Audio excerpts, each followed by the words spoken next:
Hey everybody, welcome back. It's been a while since I've been doing podcasts as I took a 4-month break from the Autism Experience, not just to focus on school, but to take care of my personal life, my mental health, and to really focus on living life as it takes a lot of time to make these podcasts as well as to post on Instagram. So taking a break from it gives me time to recharge, to live, and to also take some opportunity to think on how I can better express myself on this podcast. As I kind of started this podcast on a whim, which is the vague idea of just sharing my story as well as connecting with autistic people and others in the autism community.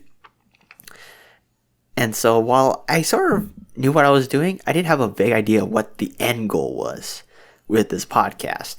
And while I'm still trying to figure that out and trying to explore myself, not just as a person, but also as someone with a platform, I think I have more than enough to sort of get me started and to really get comfortable with this podcasting space as well as social media. As I'm not too tech savvy, I mean, maybe I am to a degree, but I'm not too into it with the Instagram filters and all. But I'm learning, so want to put that out there.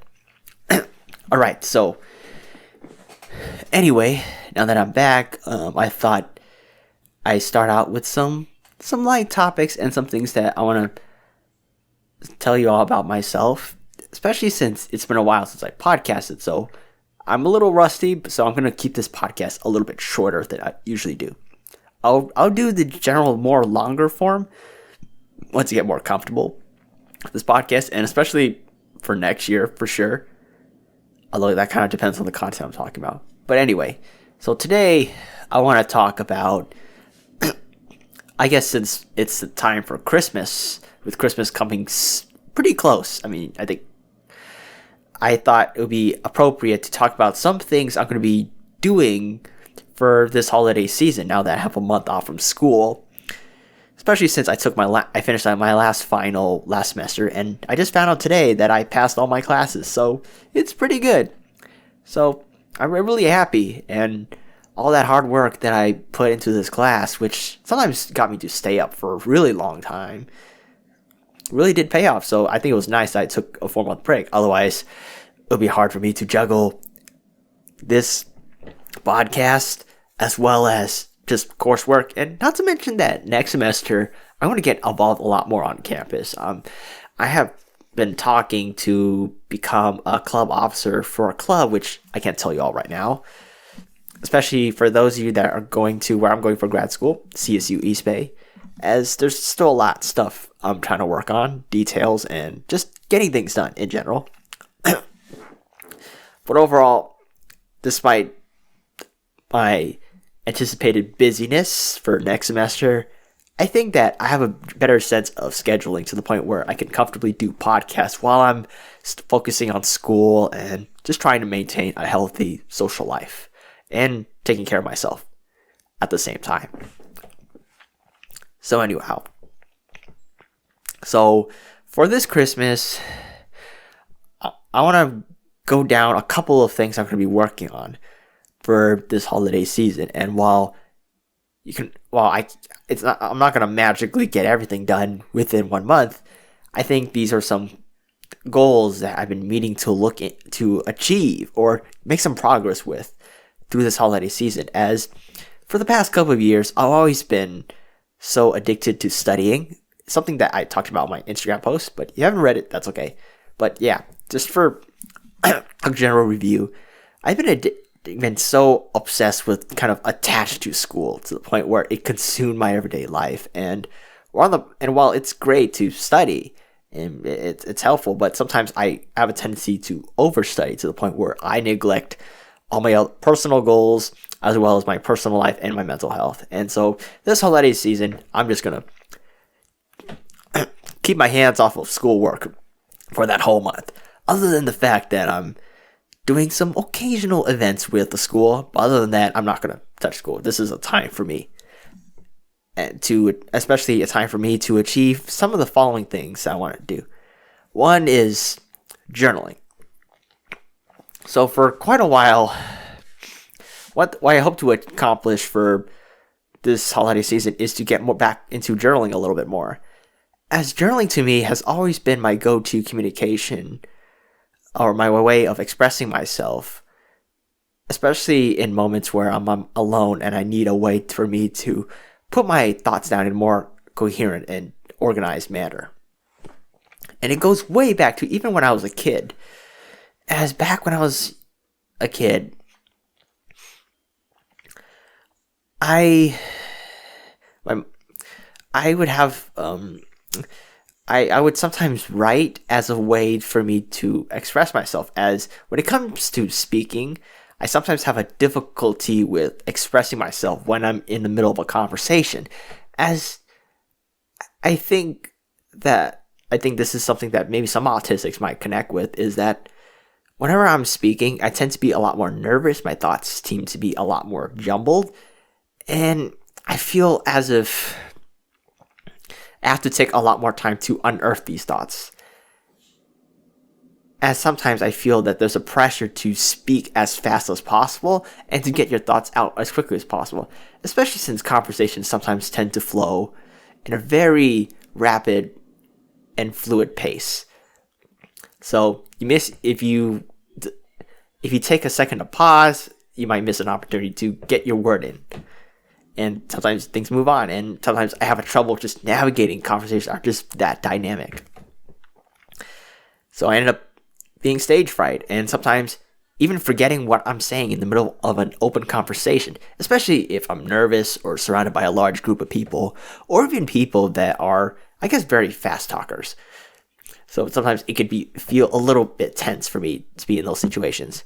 But on the other hand, journaling allows me to ignore all of those factors, as it's just me alone with my thoughts.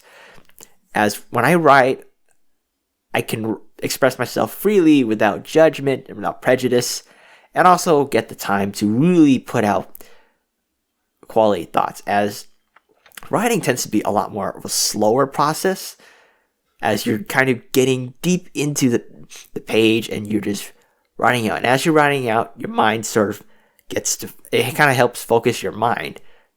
And you progress, and during that time it takes to translate my thoughts into putting it down on paper, my brain has a little bit more processing time to really think about what to say next, all within a fraction of a second. So in some ways, I tend to be a lot more thoughtful when I write. And this kind of reflects in my posts too, as you may find that my posts tend to be a lot more nuanced, a lot more thoughtful, in spite of the character limit that comes with writing on social media, than say a lot more thoughtful than say if I were to be speaking directly in person. Now with podcasting, it's a little bit different, as I have as much time as I need to talk about myself or talk about my thoughts or express them. And if I don't like this take, I can always re-record it. But when you're in a conversation, well, things are a lot more dynamic. And so there's a lot more thought I do need to put into how I express myself. And sometimes I do so in a way that doesn't get me the result I want. But in the end, that's something I'm trying to work on. Just trying to, I guess, overcome that anxiety that I get when I'm speaking in public or around other people, especially those that I'm not too close with. So that's a little something for me. But all in all, journaling is a really fantastic way for me to get down my thoughts, especially since sometimes, especially with these podcasts, I tend to not really structure them too much, as I want the conversations to be authentic and to be dynamic and not too scripted to the point where it takes a lot of the emotion out of the conversations I'm trying to have. And while I might structure it from time to time, especially if I'm interviewing other people on my show, other than that, I prefer to keep it more fluid. Such as, for example, this podcast is just the spur of the moment. I didn't really plan on what I'm going to talk about. I just talk and talk. So that's kind of how I do things. And journaling has been a way for me to filter out my thoughts and all that, especially if there are some topics that I want to talk about, but I have yet to really bring up the mental acuity and sort of the depth that's needed to really draw out these thoughts and to really expand on them and to develop them. as if I were to just bring out these thoughts in real time, it's going to feel more disjointed and it's going to feel disconnected. And sometimes it feels like there's no structure to it. They're just a bunch of ideas that just don't have any coherent link to them. And while there's a value to being spontaneous, but in a format, say a podcast, I think it helps me better if I have a string of coherent thoughts that are threaded together, woven into sort of a order that makes sense chronologically. So that way, not only can I follow my own thoughts when I do go back and listen to this podcast, but also you all can follow it in some capacity or another. So, while it may seem like I put a lot of thought, but this just helps me manage my podcast a little bit better, and as well as the way I present my thoughts out there. And journaling has been a way to do that, sort of to test the waters before I even try to jump in. And jumping in meaning making a podcast out of my own thoughts. So journaling has been a way to do that, as well as giving myself place to thought and ponder. And for those of you wondering what I write in my journal, I personally don't feel too comfortable expressing it, but if I want to give you a little hint, generally I write down a lot of philosophical thoughts that I have. As for me, I tend to be very philosophical by nature. A lot of that has to do with me being autistic and being kind of observant at times of the way other neurotypicals behave and the way society functions, but also to the fact that I tend to be someone who likes to think beyond the superficial. Always asking questions, say, beyond just who am I, but also how does this world work? Why do people do things the way they do? So, and in some ways, it kind of extends from my curiosity as a neurodivergent person, understanding the world around me, but also extends from my understanding that the human mind is a rather complex thing. Individuals are complex, and so is society, and so are the things we do. And while I'm not going to get a right answer, it just feels very enticing to take an idea and try to explore it, even if it's a disjointed idea or it's an idea that ended up not really holding any weight or actually doesn't make any sense. Though, as sometimes when I'm philosophical, I like to get really abstract or make these vague generalizations of human nature, and I do so to only make it easier to think, but also to really process, I guess, my worldview in a way that makes sense to me and really helps get to the core of what I believe in and what I observe about the world around me. So generally, I tend to write very philosophical and nuanced conversations, and sometimes I do critique certain things I find interesting about society. Say, for example, the fact that, I guess, say, things that have to do with the way we relate to one another, or how people tend to deal with relationships, or how, I guess, romantic movies and pornography have a lot in common than you might think. Which, by the way, sounds pretty ridiculous, but are ideas I find really entertaining, as it's not about getting the right answer or an answer that could hold well in a debate, but more about just really exploring different ways of looking at things. As I just love diversity of thought, and embracing diversity of thought means taking ideas that you may not always agree with and taking them all in interesting, unique directions that even if you don't agree with them, the end result, in some ways, it helps you learn more about yourself and your values and your beliefs more than anything. It may challenge them, it may help expand them, or it may even help you to see things from another point of view and give you something to think about as you go on your journey. So, as much as I'm meandering about this whole journaling part, journaling is just a place for me to not only test concepts that I want to talk about on my podcast, or that I might want to talk about, but I'm not too sure if it will hold up in a podcast, but also to express my misgivings and my observations about the world around me through a more philosophical and social lens. For sure. It's something, it sort of reminds me of how I've said to people at some times where I feel as if I'm an 80-year-old philosopher from the 18th century who lives in the body of an adolescent adult. Kind of a vague generalization, but one that really speaks to me, and surprisingly, some autistics out there, though, for sure. Especially when you get comments such as, "Oh, you're so mature for your age," or something along those lines. I mean, I don't always know what that means, but it does bring up that image of being an old soul in a young body whenever I think of that. But anyway, with that said about journaling, there's another thing that I think I'm going to be focusing on a lot more, especially for this holiday season, and that is spirituality. I understand that not a lot of you are spiritual or religious in some capacity or another, but to me, I think spirituality is an essential part of me.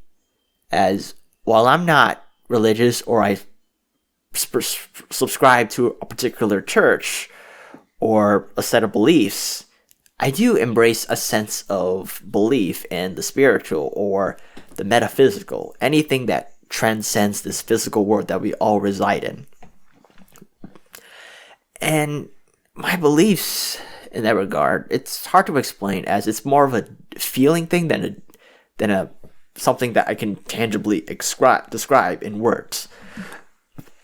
But when it comes to spirituality, I believe that there is a force out there that governs the world that we live in, that transcends this physical body that I'm in and transcends all these material things that we have in our possession. I think of it as sort of akin to how this character, Obi-Wan Kenobi, describes the Force in Star Wars. How he describes it as something that gives people, especially Jedi, their power. It's an energy field created by all living things. It surrounds us, it penetrates us, it binds the galaxy together. I believe in this, that there's such a force like that in our world. This spiritual force that controls the way the world functions, controls, I guess in some ways, the way the universe works. And it's this energy that flows around us. It flows through us when we meditate, and it just relates to our soul, just our essence of who we are, our personality, everything about ourselves. And I don't know, being spiritually just helps me to connect beyond to something that just I feel is more meaningful than the material things that we have.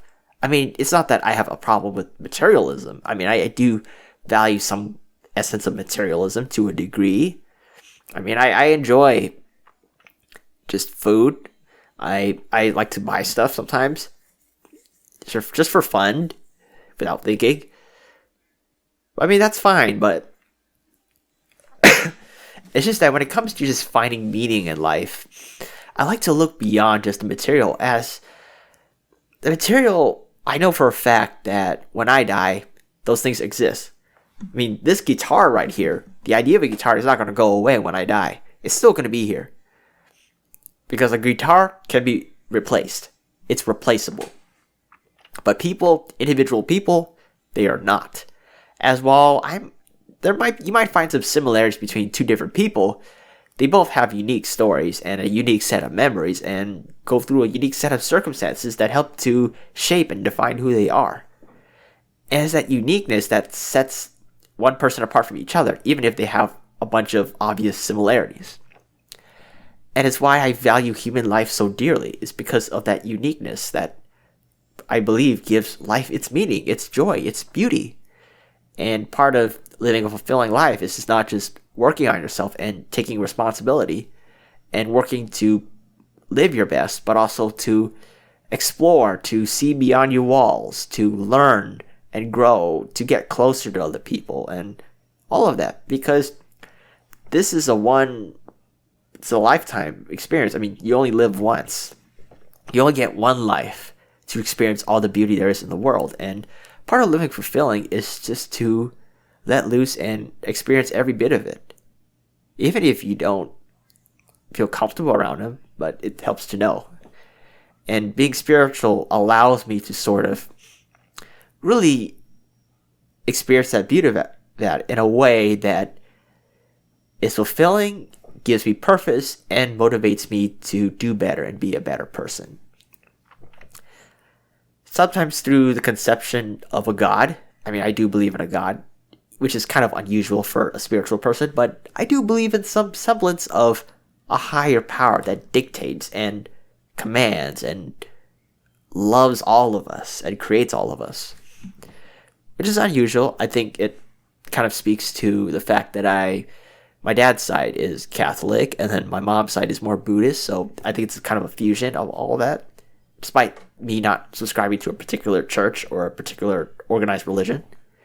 But all in all, the idea is spirituality is very important to me, and I hope during this Christmas holiday season I get a chance to really dive into it more. Not just meditate more, but also to connect more, to learn more, to receive from the universe and heal myself within.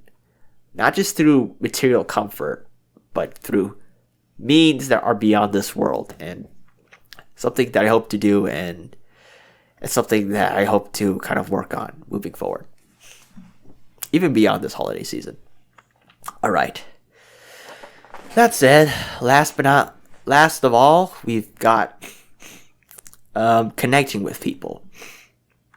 I think that's probably one of the biggest things that I want to be working on for this holiday season. While it kind of relates to the spirituality part that I mentioned earlier, in the sense that it's all about connecting with a wide range of people, I think it speaks more to the fact that growing up, I had a hard time fitting in. Part of it is the fact that I experienced a lot of bullying and discrimination on me being autistic. I mean, that had to do with it. At the same time, it also had to do with the fact that I had a hard time myself just trying to connect with people. As one of the challenges I experienced, I had to deal with as an autistic person is just knowing how to process emotions and how to interact with people and connect with people. As when it comes to emotions, I sometimes feel very detached from it, almost as if there's something else entirely, as if they're outside of my body, and I have no shape or form can connect to them. Some of it is because I struggle with alexithymia, which is kind of natural for some autistics to be dealing with, and a lot of it has to do with trauma and the fact that I grew up being ostracized by my peers in school, and some of it and the subsequent loneliness that came from not being able to connect with anyone, or connect with anyone that's genuine, is not going to judge me by my disability or other external factors that have very little to do with my individuality, or just so on the surface that they don't touch exactly to the core of who I am as a person. And sometimes when you're just alone for a long time, it gets very numbing to the point where it seems as if you don't feel anymore. I mean, if you're a kid and you're trying to raise a concern about something you have and you constantly get shut down or ignored by your own peers, or any attempt to try to connect with other people gets shut down, it kind of, in some ways, gets you to internalize this belief that expressing yourself is a waste of time. It's not worth doing, and that you deserve whatever treatment you get, especially if it's bad. And sometimes just dealing with it all along just gets to the point where you just stop feeling anymore. Maybe not because not because you enjoy the mistreatment that you're getting, but because your body is just constantly facing it, that sometimes as a defense mechanism, sometimes the body might shut down or just avoid feeling a certain emotion just to protect oneself. As feeling things such as sadness or depression can be very distressing to the body, and sometimes as a form of protection, the brain kind of blocks it as a defense mechanism. And so sometimes I do come off as someone who's not feeling or doesn't seem to care about people, but I do, though, in my own way. It's just that it's very difficult for me to do so when I've kind of have all these years and years of experience that got me to internalize this way of behaving where I just don't express myself as much. I don't feel compelled to connect with people, even though deep down I want to. Just all these things that really make it difficult for me to not just connect with other people, but also connect with myself. But despite all the bad luck I've had just with friendship and all of that, I think this semester has proved to me that it's not always like that. As for the first time in a while, I feel as if I'm around people that I actually want to be around. People that are willing to look past my differences and see me for the human being that I am. People that are mature, are responsible, and honestly are very respectful, and are the kind of people that I feel compelled to be my authentic self around. And I'm happily to support and really care for as much as they would do to me. And I think a lot of it, to be fair, has to do with the fact that the kind of people that you meet in grad school tend to be a lot more mature than those that are undergrad. Especially since in undergrad, you're pretty much new to college, you're just figuring things out, you mess around a little bit. And so going through undergrad and succeeding in that kind of gives you that understanding, because by the time you graduate from college with your undergraduate degree, you kind of in a sense have a better understanding of yourself, and you in some ways develop the skills to help you to become this mature, responsible adult that you want to be. And not to mention, you probably have a lot of wisdom about how to navigate school and how to navigate a little bit about life. I mean, you still have a lot to learn even after you graduate from college, but generally there's a lot of lived experience that in some ways influence you to be a lot better in some ways of knowing yourself, and thus knowing how to better serve yourself in some way. So I guess that's how I think of maturity. So to be fair, that I do kind of have that advantage, sort of. But it's also about the fact that through all my bad experience with the wrong kind of people, I think I have a better idea of the kind of people that I want to be around. I know for a fact that based on my bad experiences which, despite the fact that I've been traumatized by a couple of them, I still value them greatly. I don't have much regret about them other than the fact that they happened, I mean, to some degree, or that I've suffered that kind of pain, so much pain from them. But in some ways, they help to inform me the kind of people that I want to be around. As it shows me what kind of qualities I shouldn't look for in a person, things that I shouldn't tolerate in a friendship, and all of which can motivate me to do the opposite. Instead of staying stuck in the kind of friendships that don't serve me, it helps me to actively seek out and welcome the kind of friendships that I do want. And so, while I'm still trying to figure it out, and a lot of the people that I'm talking to now, most of them are people that I've barely known for 4 months. Especially since all of them, with the exception of a few, are my classmates. I think it's a really good stepping stone to really learning how to connect with people better. As with more experience working with people, the better I can navigate friendships, and the better I can learn how to deal with not just other people, but also myself and my own emotions. And I know for a fact it's not going to be perfect, but with time and effort and honesty with oneself and honesty with other people, I think I can get to where I want to be through not just experience, but taking responsibility for myself and making sure that in spite of the struggles I might be facing along the way, I still take time to enjoy life. Because at the end of the day, it's all about what I try to put into it, rather than the end result, more than anything. And so that's it for connecting. That's it for the 3 things I'm going to be working on and try to invest more time into for this holiday season. So journaling, spirituality, and connecting better with other people and myself. So with that said, thank you all for listening to this podcast. I know I may have said that this would be a lot shorter than I expected, but it ran a little bit longer, but that's okay. So anyway, thank you for taking the time to listen to this podcast. It's good to be back. Hope you all have a wonderful Christmas break, Merry Christmas, Happy New Year, and I hope you all stay tuned for the next episode, which is going to come out in January 2022. Take care. Hey, thank you all for listening to this podcast. If you guys like this channel, check out and subscribe to this podcast on YouTube, Spotify, Anchor, wherever you all get your podcasts. For social media, you can follow me at the Autism Experience on Instagram and TikTok. Thank you all for listening. Stay tuned for more from the Autism Experience.